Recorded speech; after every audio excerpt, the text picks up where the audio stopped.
మనస్సే చేజారే నీ వల్లే పతంగైపోయిందే నీ వెంటే ఇదంతా కల కాదా.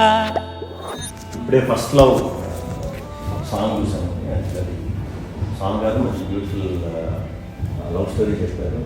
ఉన్న చాలా తక్కువ టైంలో చాలా బాగా షూట్ చేశారు. కెమెరామెన్ వర్క్ చాలా బాగుంది. సాంగ్ కూడా చాలా బాగుంది. సిద్ధి భూమి ఆకాష్ గారు చేసిన ఇద్దరు కూడా పర్ఫెక్ట్ భలే అనిపించారు అనమాట. అంటే చాలా ఫాస్ట్గా సాంగ్లో కంప్లీట్ లవ్ స్టోరీ ఇండస్ట్రీ తీసుకురావడం అనేది చాలా కష్టం. ఒకే సాంగ్లో టాపిక్ తీసుకుని డైరెక్టర్ చేయడం చాలా బాగుంది. సిద్ధి శ్రీరామ్ కూడా వాయిస్ పర్ఫెక్ట్ అనిపించింది. ఒక మంచి నాస్టాల్జియా ఫీల్ వచ్చింది సాంగ్ అంతా కూడా. సో తప్పకుండా అందరికీ నచ్చుతుంది ఈ సాంగ్. చాలా మంచి మనస్ఫూర్తిగా వినండి. ఎస్పెషల్లీ లవర్స్ మా